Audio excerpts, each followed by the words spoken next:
그래서 총 3단계죠. 계획 설계 단계, 기본 설계 단계, 실설계 단계. 폐용대는 어떤 폐용대를 원하고 몇 층을 원하시고 커뮤니티는 어떤 수준을 원하고 주차장 수는 세대당 몇 대를 원하시는지. 허가 설계 도면이 예를 들어서 전체 도면 수량의 한 50%라고 치면 거기에 50%를 더해서 100%의 도면을 그립니다. 공사하기 위해서. 매부련 여러분 반갑습니다. 이석희입니다. 오늘은 조금 특별한 곳에 나왔습니다. 여러분, 이런 삐까뻔쩍한 아파트 조감도 많이 보셨죠? 유명 건설사들에서 우리가 아파트 이렇게 멋들어지게 지어줄게요, 건축주들에게 어필하기 위해 만든 그림인데요. 최근엔 한남 4구역에서 삼성물산과 현대건설이 아주 세게 붙어서 화제가 됐었죠. 하루가 멀다 하고 새로운 그림들이 나왔었는데요. 근데 사실 이런 설계 건설사들이 하는 게 아닙니다. 설계를 담당하는 설계 회사들이 따로 있습니다. 그래서 오늘은 이런 멋진 아파트 누가 어떻게 설계하는지 알아보기 위해 나왔습니다. 지금 제가 있는 곳은 ANU 설계사무소가 입주해 있는 빌딩인데요. ANU 설계사무소, 최근에 가장 핫한 아파트죠.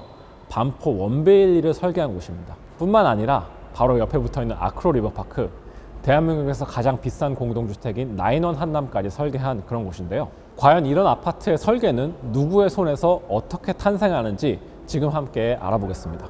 네, 드디어 ANU 사무실에 도착했습니다. 지금 제 앞에는 ANU에서 도시정비 사업 부분의 본부장을 맡고 계신 김정호 본부장님 나와 계시는데요. 본부장, 일단 저희 구독자분들께 자기소개 한번 부탁드립니다. 예, 안녕하세요. 저는 ANU 디자인그룹에서 재건축, 재개발, 리모델링 사업을 담당하는 김정우 본부장이라고 합니다. 반갑습니다.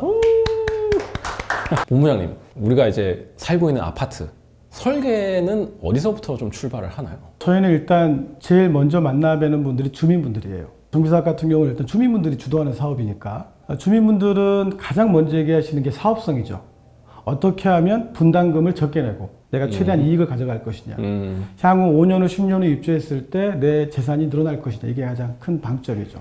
저는 뭔가 설계의 시작이 뭔가요? 라고 했을 때 막 땅을 보고 그림을 그리고 이런 걸 줄 알았는데 일단은 건축주의 그 니즈, 네. 그게 가장 중요하군요. 그거를 일단 좀 한번 들어보고요. 네. 그 다음에 이제 땅을 좀 현황을 좀 보게 됩니다. 물론 이제 저희가 미팅을 하기 전에 그 현장에 대한 대략적인 분석은 하고 가요. 그게 기본이죠. 모든 설계의 기본은 사이트를 이해하는 겁니다. 그리고 주민들 미팅한 다음에 좀 더 자세하게 현장을 들여다봐요. 설계의 출발은 이제 건축주를 만나서 건축주의 니즈를 파악하고 사이트에 대한 이해를 하는 것부터 시작을 하는데, 그러면 처음부터 끝까지, 그러니까 시작부터 끝까지 설계의 단계는 뭐 총 몇 가지 정도 단계로 나눠서 볼 수 있나요? PPT를 좀 보면서 설명을 드리겠습니다. 지금 단계에서는 크게 7개 정도로 정비사업에서는 정리가 될 것 같고요. 안전진단 단계, 그 다음에 정비구역 지정 단계, 그 다음에 추진위와 조합 설립 단계, 그 다음에 사업시행 인가 단계, 관리처분, 착공, 준공 정도로 보시면 될 것 같고요. 자, 그러면 과연 설계사무소는 어느 단계에서 들어가느냐? 이게 또 궁금하실 텐데요. 그 건축 설계자가 이제 들어간 단계가 두 가지가 있는데, 첫 번째는 정비계획 단계에서부터 들어가는 겁니다.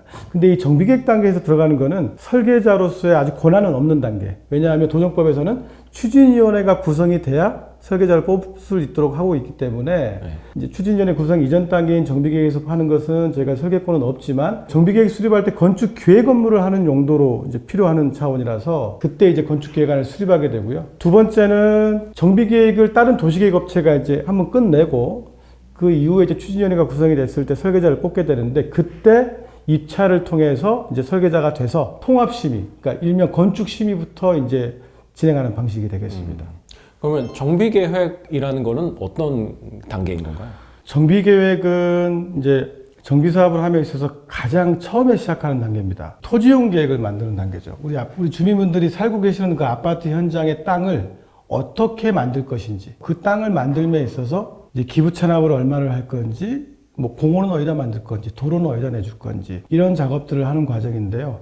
여기에 이제 나오는 게 용적률입니다. 정비계획의 가장 큰 핵심은 용적률을 최대한 많이 뽑아내는 거죠. 그래야 사업성이 높아가니까. 그래서 이 용적률과 건폐율, 세대수를 결정하면서 토지용 계획을 만들어가는 과정이 정비계획이라고 보시면 될 것 같아요. 자, 그럼 이제 궁금하실 거예요. 정비구역 하는 과정에서 결과물이 어떤 것들이 있는지 PPT를 보면서 좀 말씀을 드릴게요. 자, 목동 단지를 좀 말씀을 드릴게요. 예를 들어서. 저희가 잘 아는 단지가 나왔네요. 요즘 목동 아주 뜨거운데요. 이제 목동 14개 단지가 한꺼번에 지금 재건축을 진행하고 있죠. 네. 자, 제가 아까 토지용 계획을 말씀드렸어요. 토지용 계획을 결정하는 단계. 여기 보시는 이 그림. 이게 토지이용 계획입니다. 공공공지가 있고요. 그다음에 도로가 나 있고요. 네. 그다음에 각종 규제 구간, 뭐 15층 매치 구간, 건축 한계선 6m, 각종 이렇게 이 완충 녹지 폭원들이 정해져 있죠. 그리고 안에 보면 자, 건폐율 50% 이하, 용적률 250% 이렇게 몇 층 이하라고 적어져 있습니다. 아, 저 50% 이하는 건폐율을 말하는 거고 네. 오른쪽은 용적률을 말하는 거고. 네. 근데 이제 여기 나와 있는 용적률은 사실 상한 용적률이고요. 3종 일반 주거지역은 대부분이 이제 법적 상한이 300%까지 다 찼죠. 정비계획에서 또 세부적으로 다루는 분야입니다. 그래서 이렇게 그림을 그리는 단계가 이제 토지용 계획이고요. 근데 이 그림을 그리기 위해서는 기부 찬압과 임대주택과 그런 용적률 내용이 다 같이 담아지게 돼요. 그래서 이제 요게 정비계획의 기본이라고 보시면 되고, 이 정비계획이 어느 정도 결정이 되면 과연 이렇게 정해놓은 세대수, 용적률 이런 지표들에 맞게 건축계획안이 만들어지는지 시뮬레이션을 해야 됩니다. 건축가가. 그래서 그렇게 만들어지는 자료가 일단 이제 배치계획이고요. 아, 드디어 익숙한 그림이 나왔네요. 네, 이제 배치도고요. 어떤 평형대가 어느 위치에 지구 단위 계획에서 토지용 계획에서 정하고 있는 충수 규제 구간을 지켜가면서 이 정도 규모로 들어갈 수 있다. 배치에 대한 조닝과 레이아웃이 들어가는 거고요. 이걸 이제 입체적으로 3차원으로 검토하는 단계가 이제 이렇게 3D로 모델링 해본 내용입니다.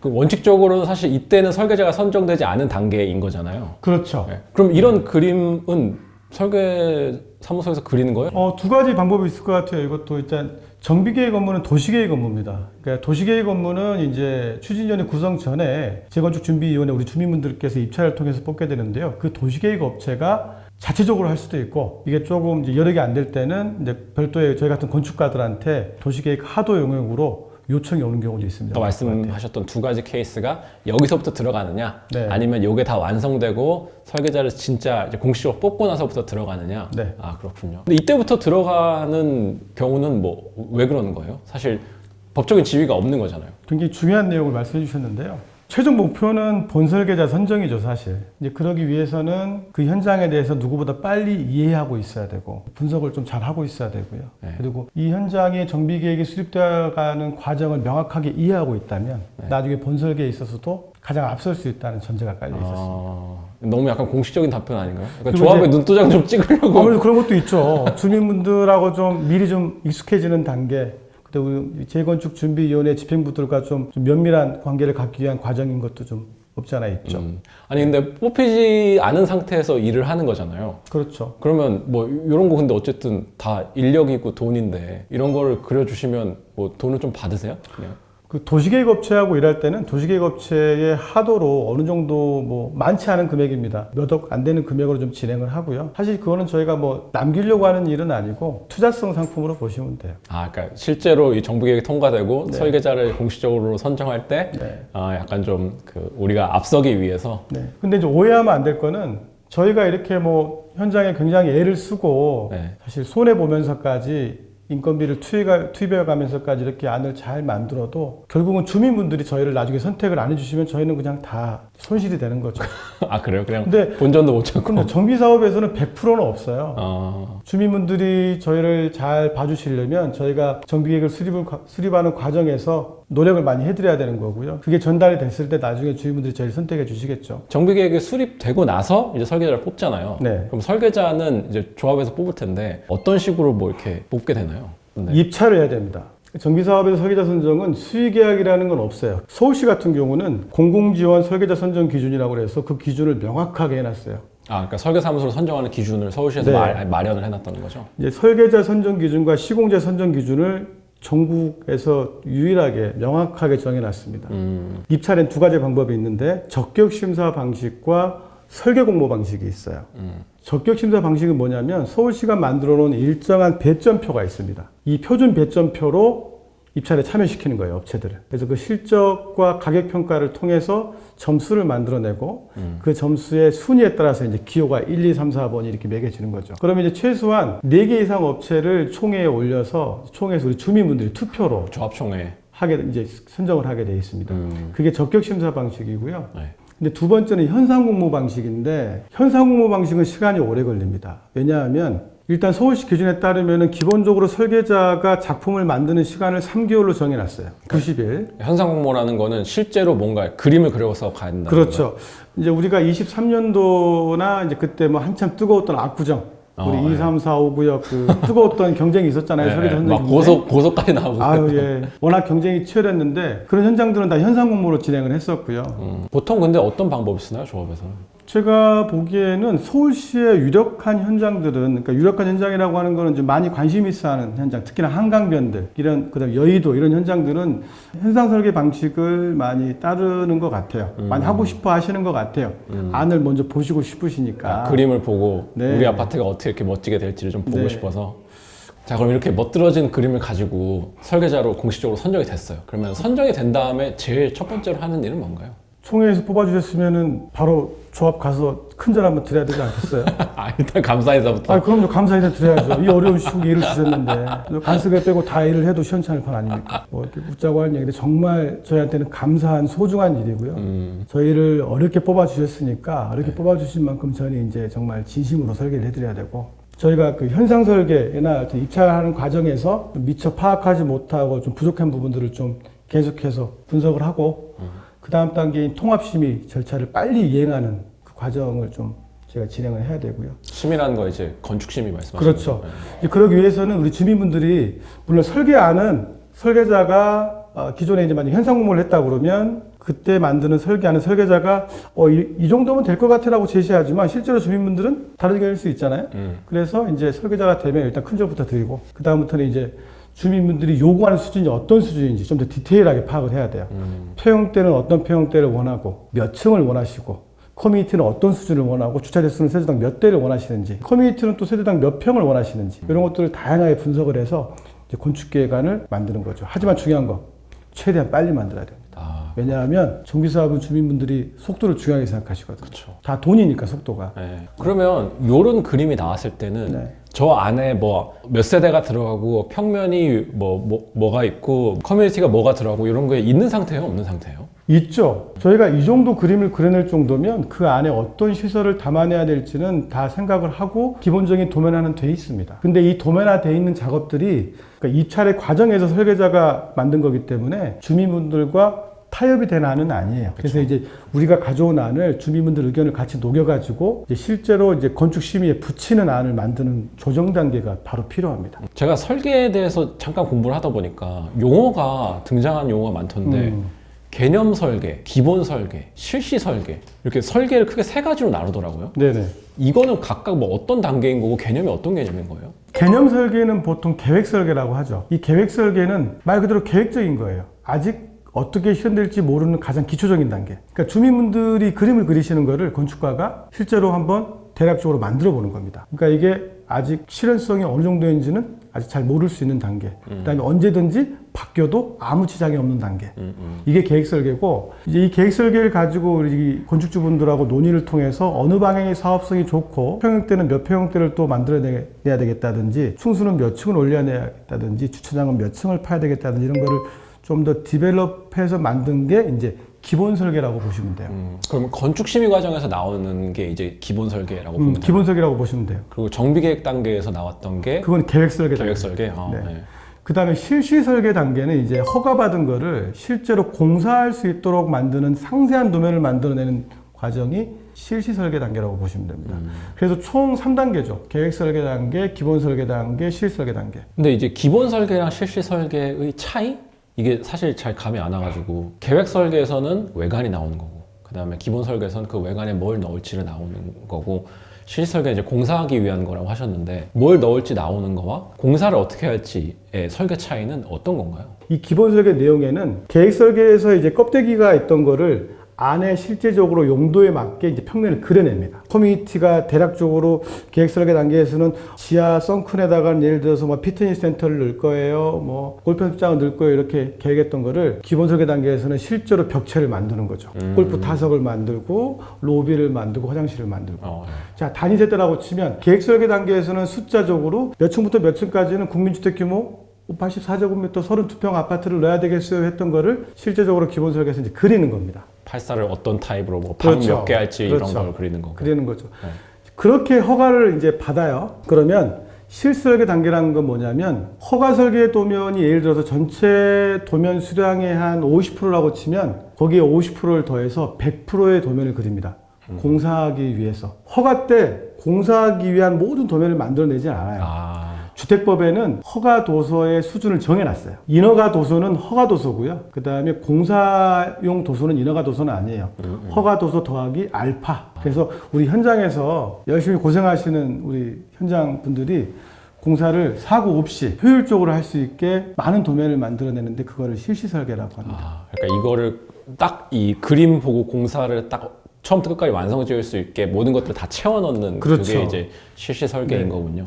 거기에는 이제 계획 설계, 기본 설계 단계일 때는 마감재나 그런 것들이 자세하게 안 적어져 있던 것들이 실시 설계 단계에서는 다 자세하게 적어집니다, 이제. 계획 설계, 기본 설계, 실시 설계 개념 설명해 주셨는데 근데 또 제가 보니까 요즘 정비 사업에서는 대안 설계라는 개념도 등장을 하던데 이건 뭔가요? 대안 설계는 시공자가 그 현장에 입찰할 때 들어올 때 가지고 오는 안이에요. 그건 이제 설계자가 선정된 다음이죠. 그렇죠. 예를 들어 볼까요? 아유, 작년 연말부터 대한민국 아주 들었다 놨다 했던 그 뜨거운 현장 한남 4구역. 지금 맡고 계시죠? 저희가 설계 맡고 있습니다. 굉장히 어려운 현장인데 그 현장을 보세요. 삼성물산과 현대건설에서 혁신화를 가지고 왔죠. 이게 대안 설계입니다. 이 대안 설계는 유력한 사업지, 사업성이 가장 높은 이 사업장들에서는 경쟁이 발생하게 되고 시공사들끼리 이제 경쟁을 하게 되면 상식적으로 멋있는 그림이 나와야 되잖아요. 설계자 선정할 때 멋있는 그림을 경쟁했듯이. 그럼요. 그래야 주민분들이 뽑아주시죠. 근데 단순히 그러면 대안 설계가 좋아야 뽑아주냐 그건 아니에요. 설계안도 좋아야 되지만 그 이면에 이제 각종 금리 조건이라든지 공사비, 뭐 마감재 종합적으로 이렇게 판단이 되겠죠. 주민분들이 판단을 하시겠죠. 대안 설계는 일단 시공자들이 입찰에 참여할 때 가져오는 게 대안 설계고요. 이 대안 설계는 나중에 이제 또 이렇게 질문하시는 분도 계세요. 그럼 대안 설계가 나중에 어떻게 인허가에 반영이 되는 거야? 시공자가 선정이 되면 시공자가 제안한 대안 설계를 이제 원 설계자인 저희 ANU 같은 회사하고 같이 이제 시공자가 협업을 해서 다시 설계를 변경하는 절차를 진행합니다. 그 한남사는 보니까 삼성물산이 세계적인 이 설계 스튜디오라고 하는 UN 스튜디오? UN 거기에서 가져왔던데 그러면 삼성물산이 직접 설계한 게 아니라 UN 스튜디오 의뢰를 해서 그 설계안을 가지고 시공자 선정 과정에서 보여주고 그걸 다시 ANU와 협의를 해서 설계를 또 바꿔나가는 그런 과정인 건가요? 저는 그런 것 같지는 않고요. 제가 이해하기로는 우리 삼성물산이나 현대건설이나 그 건설사 주도하에 안을 만듭니다. 건설사가? 주도하에 안을 만들죠. 그 다음에 이제 해외사들 컨택을 하죠. 워낙 중요한 현장이었으니까 이제 삼성물산은 UN 스튜디오, 현대건설은 자하디드, 출중한 우리 해외 유명한 건축가들하고 협업을 한 걸로 알고 있는데요. 그 해외사 협업하는 과정에서 이제 필요한 부분들, 예를 들어서 이제 아파트의 외관, 뭐 경관, 뭐 커뮤니티 인면, 그다음에 이제 조경 설계 이런 것들에 대한 도움을 받는 거지. 해외 설계사가 다 와서는 국내 여건을 이해하지 못하는 해외 설계사가 그걸 완성할 수 있다. 저는 그렇게 생각하지는 않아요. 이 대안 설계를 주도하는 거는 그 입찰 설계에 참여하는 건설사입니다. 아마 이거 제가 장단컨대 삼성이나 현대나 이거 준비하신다고 아주 고생하셨을 거예요, 아마. 진짜로. 아니, 사실 저희가 봤을 때는 저희는 USDO라는 곳에서 협업을 했습니다. 자하디드 사무실을 맡겼습니다. 이렇게 얘기를 하면 거기서 해온 것처럼 느껴지는데 또 그건 아니군요. 그렇죠. 국내 아파트 시장을 가장 잘하는 사람은 우리나라 사람들이죠. 우리나라 건설사들이고 우리나라 설계사들이고 도움을 받는 거죠. 약간의 그리고 유명세 같은 거를 좀 약간 그것도 부정할 수는 없겠죠. 아무래도 이제 국내 설계판이나 이제 시공 입찰 설계에서도 아무래도 해외 유명 설계사의 또 그런 브랜드 가치가 또 있으니까. 그러면 이 건설사 내부에도 어느 정도 이제 그 설계를 담당하는 조직이나 이런 게 다들 마련이 돼 있겠네요. 그럼요. 잘 갖춰져 있습니다. 그렇군요. 사실 잘 갖춰져 있고요. 정말 그 메이저 건설사들은 그게 분업화가 잘 돼 있기 때문에 전문적으로 일사불란하게 계획안을 깊게 들여다보고 잘 만들어냅니다. 그렇군요. 그럼 시공자가 대안 설계라는 걸 가져오고 근데 설계자가 한 설계도 있잖아요. 그럼 두 가지를 어떻게 좀 융합이 되는 건가요? 시공자가 가지고 오는 대안 설계는 사실 이제 서울시 기준으로 말씀드리면 서울시의 그 시공자 선정 기준에 대안 설계에 대한 정의가 나와 있어요. 정비계획에서 정해놓은 기준에서 경미한 변경 수준으로 해오되 뭐 용적률, 건폐율, 높이 관련된 것들은 절대 건들지 마라. 딱 그 선에서 해오는 게 대안 설계거든요. 자, 그러면 여기서 만약에 이 현장이 건축 심의까지 통과한 현장이라고 가정을 하면 어쨌든 설계자가 정비계획 단계에서부터 건축 심의를 오면서 서울시하고 많은 논의를 하면서 진행해온 과정이 있을 거 아니에요. 네. 이 과정의 노하우를 뽑힌 시공사하고 융합하는 거죠. 어쨌든 그게 기준이어야 되니까. 그렇죠. 근데 이렇게 이제 업무를 진행하는 과정에서 시공자가 대안 설계로 제시해온 게 100% 가깝게 반영 안 될 수도 있어요. 세상에 100%라는 건 없으니까. 그 굉장히 그 선정되기 위해서 많은 치장을 해놨을 거니까. 근데 뭐 이거는 뭐 이번 한남사뿐만이 아니고 네. 대한민국의 모든 이렇게 경쟁 설계가 있는 현장에서는 다 있는 일이에요. 그렇죠.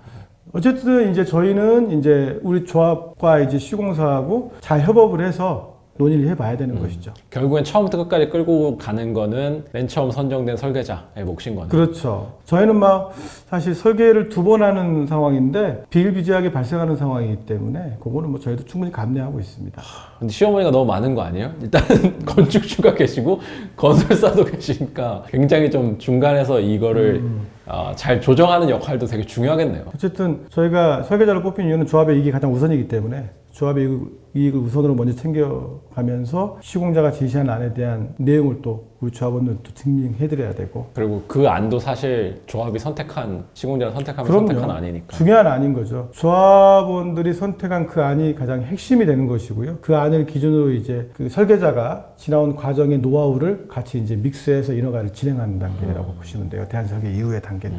지금까지 과정을 정리해보자면 대안설계가 나와서 시공자가 갖고 온 대안설계까지 이제 반영을 한 설계까지 나왔어요. 네. 네. 그러면 그 다음에 실시 설계를 하고 건물을 지으면 네. 거기서 이제 설계사무소의 역할은 마무리가 되는 건가요?